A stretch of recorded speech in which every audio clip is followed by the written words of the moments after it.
आप सब, यहां लड़ाई है लेवल्स की, ठीक है।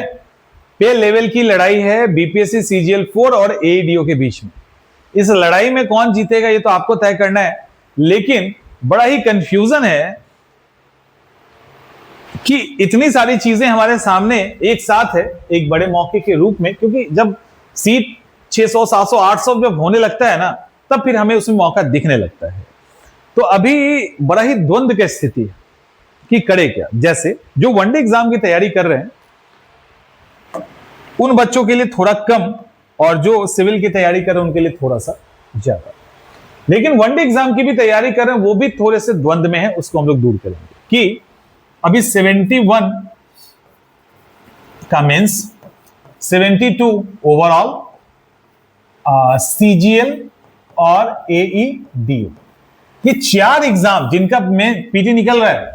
4 एग्जाम। देखो बिहार के बच्चे हैं, सरकारी नौकरी की एक ललक होती है, लगता है कोई ना कोई नौकरी मिल जाए, और कई बार ऐसी स्थिति फैमिली की होती है, हमें नौकरी की जरूरत भी होती है, तो हम कोशिश करते हैं कि जो हमारा सपना है और लक्ष्य है वो 1 साल बाद भी पूरा हो, कम से कम पैर पे खड़े हो जाए, ताकि घर की जो मजबूरियां हैं वो कम हो सके, उसको हम दूर कर सके। क्योंकि उस तरफ के साथ तैयारी करना इतना आसान नहीं होता, ये हम समझ सकते हैं।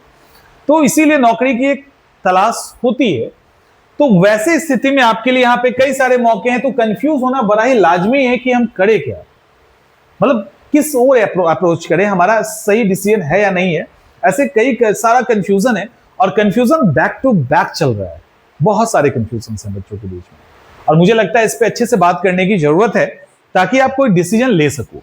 हमने इसके पहले 2 सेशन कर दिए है, और फाइनली सीजीएल 4 की बात कर लेते हैं, जो कि एक प्राइम है। क्योंकि टीआरडी आदि में क्या है कि वहां पे आप अगर बीएड करे हैं, किए हैं, सेट निकला है, तो एक पर्टिकुलर क्वालिफिकेशन है, तब आप वहां पे अप्रोच करोगे।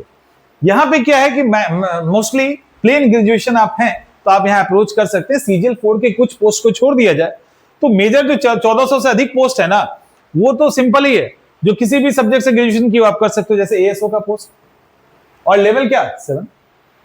तो ऐसे में कंफ्यूजन होना तो जायज ही है ना। एक तो एएसओ का पोस्ट है लेवल 7, प्रीलिम्स वाला एग्जाम है, पीटी टाइप का एग्जाम है, मतलब स्टेज 2 स्टेज में एग्जाम है, बट है वही ना। अब दूसरी तरफ बीपीएससी में लेवल 7 के कई पोस्ट हैं। अब वहां पे क्या है भाई, तो आप प्रीलिम्स के साथ मेंस देना है, तब जाके इंटरव्यू होगा। तो यहाँ पे वो लफड़ा नहीं है, 2 एग्जाम दिए, कहानी खत्म, और दोनों ऑब्जेक्टिव टाइप है। चलिए बात करते हैं पैरामीटर्स किसके, तो सीजीएल 4 एंड एईडीओ की। क्यों कंफ्यूजन हो रहा है? सबसे पहले पे लेवल या तो 7 का है या 6 का है। उसके अंदर ऑडिटर वाला ये सब जो है ना, वो 6 वाला है, डाटा एंट्री वाला, अदरवाइज 7, 6 का है। एईडीओ का लेवल 7, 5 है, तो एक लेवल 5 है, लेवल 5 है ना, ये चल रहा है। एग्जाम की बात करें तो यहाँ पे 2 लेवल पे एग्जाम होगा, पीटी मेंस का नाम दिया गया, बट एग्जाम वही है, वनडे वाला।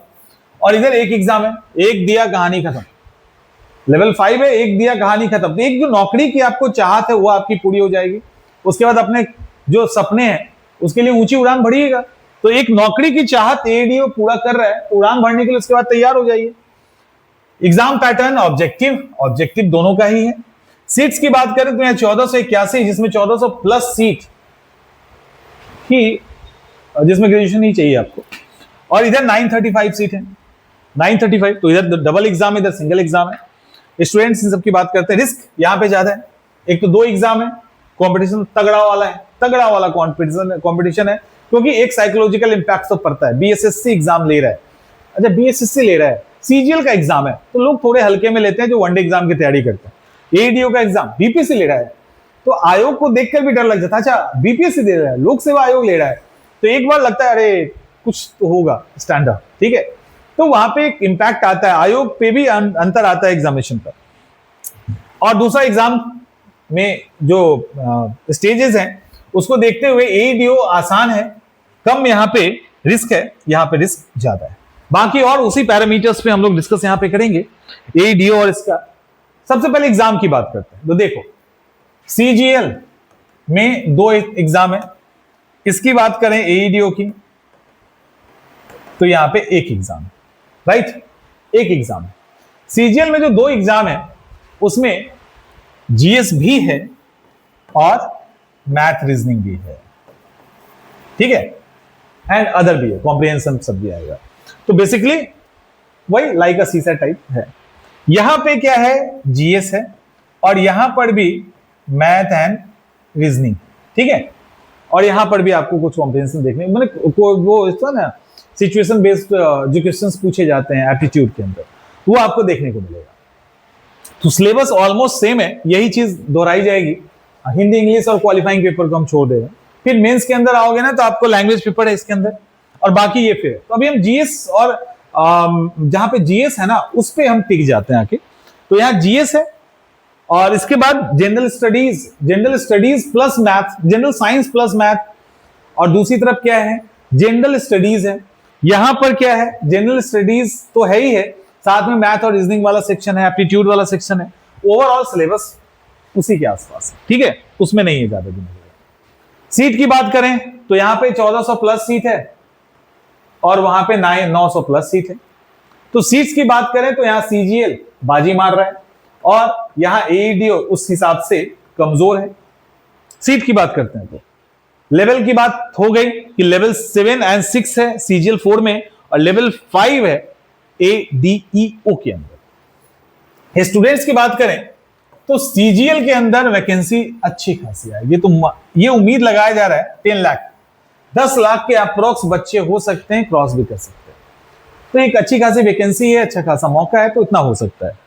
ईडीओ के अंदर वही 8 लाख के आसपास बच्चे, अब लेट्स सी देखते हैं क्या है, बट अप्रोक्स में कहीं ना कहीं इसी के आसपास होगा, आगे पीछे हो सकता है, कोई बड़ी बात नहीं। सब्जेक्ट पे यहां डिस्कशन हम लोग ज्यादा नहीं करेंगे क्योंकि सब्जेक्ट मैटर बहुत नहीं करता। हाँ, सब्जेक्ट हम कॉमन कर देना तो एक तो है जनरल साइंस, एक जीके वाला हिस्सा, जनरल स्टडीज वाला, मैथ, रीजनिंग, ठीक है। तो मेन आपका यही चारों है, यही चारों है। लेवल भी ऑलमोस्ट सेम होगा।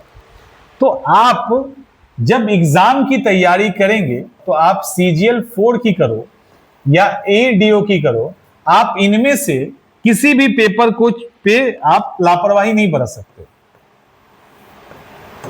आपको पढ़ना है, एज इट इज पढ़ना है, जैसे सीजीएल में आएगा ना उसी तरह से पढ़ना है। बीपीएससी है तो थोड़े स्टैंडर्ड को बढ़ाने होंगे, कुछ क्वेश्चंस अलग टाइप के होगा, वो मिसलेनियस के अंदर डाल के अलग कर दो। अदरवाइज जो मेन फोकस एरिया होगा जनरल साइंस, जीके, मैथ और रीजनिंग, और ये आपको करना ही करना है, कोई विकल्प नहीं है आपके पास। एक के लिए करो दूसरे में फायदा होगा, दूसरे के लिए करो पहले में फायदा होगा। तो कहने का मतलब कि यदि आप सीजीएल जैसे एग्जाम की तैयारी कर रहे हैं तो एडीओ का एग्जाम जरूर दें, और अगर एडीओ के एग्जाम की तैयारी कर रहे हो तो सीजीएल का एग्जाम जरूर दें। इन दोनों में से किसी को भी छोड़ना बेवकूफी है, उसके अलावा और कुछ नहीं, ठीक है। अब टाइम मैनेज करने के पहले व्हाट शुड आई डू, हमें क्या करना चाहिए। देखो, हमने जैसे आपको बताया कि एक तरफ जनरल साइंस है, एक तरफ जीके है, मैथ है, रीजनिंग है, तो आपको इसको लेकर तैयारी स्टार्ट कर देनी चाहिए। और आपका टारगेट सीजीएल भी होगा और आपका टारगेट एईडीओ भी होगा, राइट, दोनों ही होगा। अब सवाल यहां पे है कि एग्जाम कब होगा। तो देखो, एग्जाम की संभावना एईडीओ को लेकर है कि जैन में मोस्ट प्रोबेबली एक एग्जाम हो जाना चाहिए आपका, आगे पीछे थोड़ा। सीजीएल को लेकर अभी चल रहा है, तो अभी आपके पास समय है। तो अभी जो एग्जाम की तैयारी कर रहे हैं, मान लो कोई भी एग्जाम की आप तैयारी करो, इवन मेंसी की क्यों ना कर रहे हो, कुछ और की, तो यहां पे कहीं ना कहीं टाइम मैनेज करना पड़ेगा। अगर आप एक्सक्लूसिव, सुन लीजिए अच्छे से, यदि आप एक्सक्लूसिव किसकी कर रहे हो, दो कैटेगरी यहां पे है। अगर आप सीजीएल या एईडीओ की एक्सक्लूसिव तैयारी कर रहे हैं तो पूरा समय तो आप वहीं देंगे, लेकिन किसी कारण से 72, 71 आदि की तैयारी करें तो मेंस की एंट्री हो जाती है, उसको स्किप नहीं कर सकते। तो यहां पे सिंपल है, ज्यादा कुछ नहीं है। अगर यहां कर रहे हो तो आप जीके, जीएस मतलब जनरल साइंस वाला जीएस, मैथ, रीजनिंग, ठीक है, इन सब को चैप्टर वाइज आप तैयार कीजिए, चैप्टर वाइज तैयार कीजिए। बेहतर यह है कि किसी दो को उठा लो, कॉम्बो बना लो किसी दो का, जैसे इसका बना लीजिए, इसका बना लीजिए, इसका मतलब एक मैथ, एक साइंस या जीके, एक जीके साइंस या रीजनिंग, तो कोई ऐसा कॉम्बिनेशन बना के चैप्टर वाइज आराम से चलो, ज्यादा हड़बड़ी नहीं करना है, आराम से चलिए। और 71 72 की अगर हम बात करें तो 71 72 के साथ यदि आप इसकी तैयारी कर रहे हो तो 70% टाइम आप क्या दीजिए पीटी जैसे, यानी इसको आप 70% दे दो और 30% टाइम जो है ना आप मेंस को दीजिए, 30% मेंस को दीजिए। होगा ये फायदा कि जब तक ये करोगे, हमने इसके पहले डिस्कस किया था, जीके जीएस का एक अच्छा हिस्सा इसका भी आप निकाल लोगे, यहां से निकलेगा। एडीओ का एग्जाम दे रहे हैं, बीपीएससी का लेवल देख के, तो आप उस लेवल पे तैयारी करोगे तो वो निकलेगा। और इसके साथ ही जैसे ये होगा ना, इसके साथ ही आपका मैथ रीजनिंग कंप्लीट होगा तो 10 नंबर यहां से निकल गया। और जिसका मैथ्स ठीक हो जाता है तो डीआई में उसको ज्यादा दिक्कत नहीं होता है, ध्यान रखना।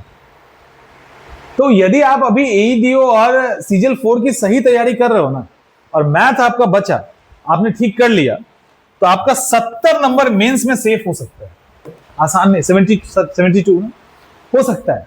और ये बहुत बड़ा स्कोर होता है। अगर आपने मेंस में कैलकुलेशन सही तरीके से मैथ का सीख लिया, सही कैलकुलेशन तरीका जान गए, तो आप स्टैट को सीखने में समय ही नहीं लगेगा, कॉन्फिडेंस आपका बूस्ट अप हो जाएगा, कोई दिक्कत ही नहीं होगी। क्लियर? कोई ऐसा कंफ्यूजन है उसको दूर कर लीजिएगा। तो ये ध्यान रखिएगा, ये जरूरी है।